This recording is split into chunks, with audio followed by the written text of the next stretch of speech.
I'm Ellen Sternau, and I am here today to show you how to make a basic tuna fish salad. This one's going to be with mayonnaise. Okay, so right here I have a can of tuna fish. This is solid white that was packed in water. There's a lot of different types of tuna. I can't even think of how many are out there today, but this is just Bumblebee, which is one brand. And I just literally opened the can, drained it out most of the water, and popped it into a bowl.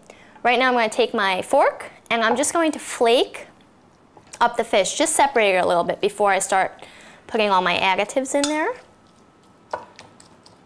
Okay, I'm just working it, breaking it up to get rid of any of the chunks.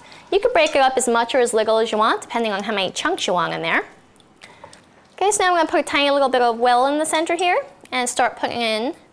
I'm going to do a very simple one to start with, and then we'll add on to that. I'm going to put a little bit of mayonnaise in there. This is as much or as little as you like, depending on what you like. Some people like a ton of mayonnaise to cover the flavor of the tuna fish. I don't like that much. So a super basic tuna salad is just mayonnaise, a little bit of pepper. Again, you can leave in or take out whatever doesn't suit your taste. And a little bit of salt. I know a lot of people think you don't need to salt fish because it comes from the ocean, which is very salty, but fish itself, the flesh of fish is not salty, so I always salt my fish.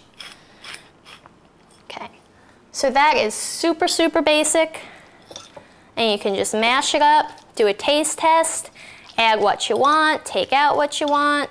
Okay, now this has a bunch of mayonnaise in it, but this, as I said, is just a simple, basic tuna that you could whip up in about 3 minutes.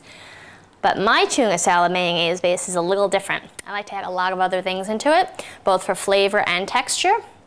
So right here I have some chopped celery. I'm going to put some of that in with the leaves, because that gives it a nice flavor. So this is both flavor and crunchiness.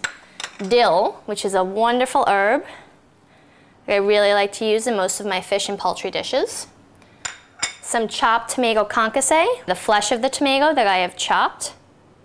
A little bit of very finely chopped white onion.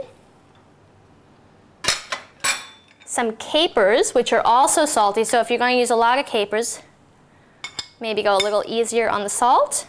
And then a little spoonful of mustard. Okay.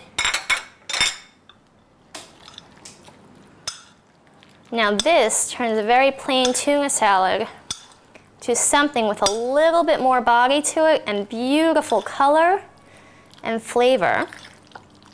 And you just mix it all up and you can taste it, and you have a delicious, wonderful meal right here that you can either put onto a sandwich, just put on a nice bed of lettuce and serve it up.